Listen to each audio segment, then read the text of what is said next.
We'll start with Move, which is a favorite of Ken's for sure. So, Move is simply experiencing the joy of physical movement in a way that adds vitality and health to your life. So, it can take a lot of different forms. It doesn't necessarily have to be rigorous fitness that leaves you sweating and gasping for air on the floor. There's a lot of different ways to express yourself through movements.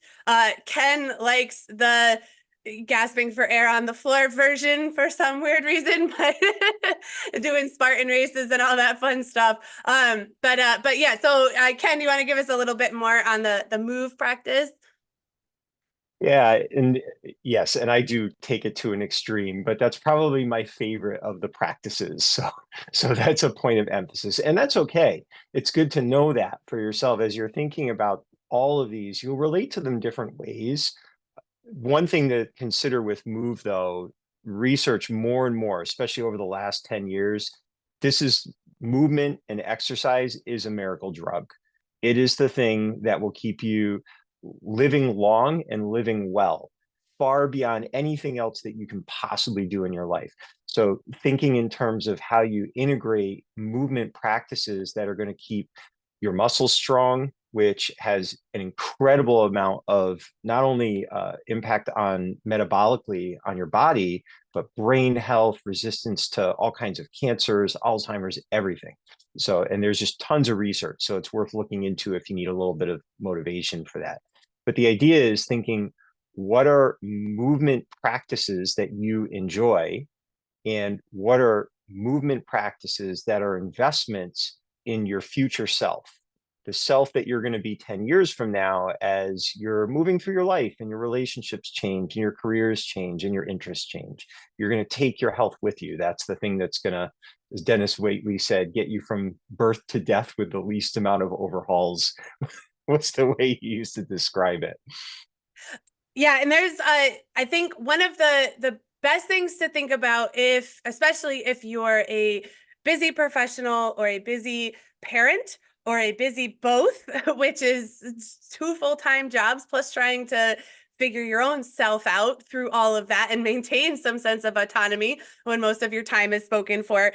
Thinking about ways that you can duplicate your efforts or just swap habits. We talk about swapping a lot. But in terms of like duplicating your efforts, if you have young kids, I know there's YouTube videos out there that are fun exercises that you can do with your little one, where you're basically like goblet squatting your toddler. And of course, they're going to love that. They're going to think it's a great, fun game, or, doing the Superman thing where you're holding up over you, like laying on the floor. And there's a lot of ways that you can bring your own fitness into the play that you're doing with your child. So now, to jump ahead, Connect is about our connections and relationships with other people.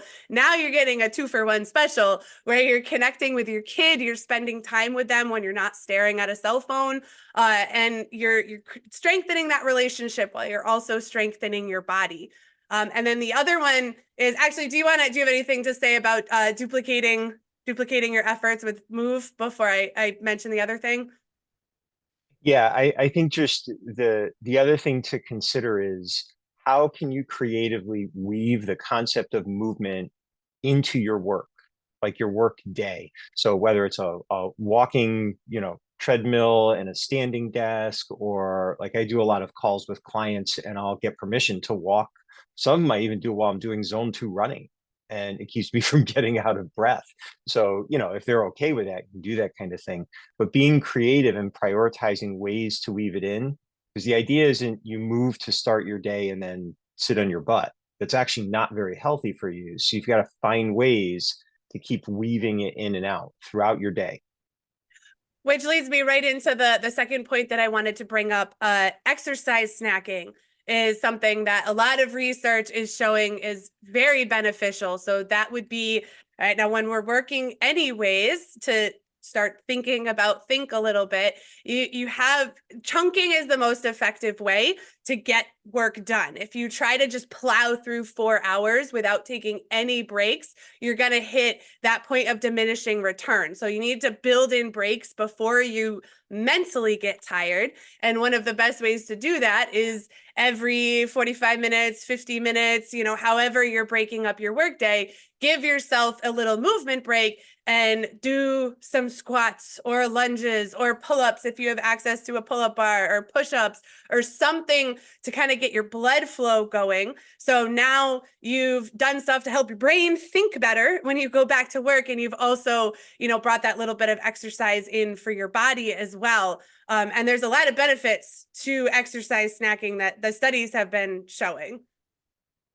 Yeah, big time. And really, it's been really interesting because they're finding that people that just go to the gym for an hour in the morning, say, and then they're sedentary for the next 9 or 10 hours at work, a lot of the health benefits don't stick because it's that snacking, it's those intervals of movement that we build in consistently. That's where the real benefit comes from. So yeah, and the last thing with movement is you can think in terms of, we talk about the 5 pillars: strength, that would come from resistance training; mobility; stability, so that's things like balance and your ability to functionally move your body; flexibility, right, stretching; and then the last one's conditioning, so how well you work your heart. So figuring out ways to kind of tag each of those as best you can, and there's lots of practices and exercises and activities you can do that hit multiples of those. So, but trying to make sure that you don't leave any gaps. That's going to let you get the most value from your movement practices. And a real simple thing that you can work into your day that I'll mention before we move on to think is the Soleus push-up, which actually isn't really what you would think of as a push-up, but Soleus is spelled Soleus, and you can Google it and find out more about it. But it's basically a seated calf raise. So while you're sitting at your desk, you're stuck on a Zoom meeting or a call, or you've just been working for a while. There's times where I'll actually set my little cube timer to remind me to do it every 15 or 30 minutes. And you just literally sit on the edge of your seat with your legs, like a 90-degree angle, and then you just press up with your up onto the balls of your feet, and then drop your heels. So you're just doing a simple calf raise. And there's also a lot of benefits that studies are showing just for that. There's just that simple exercise.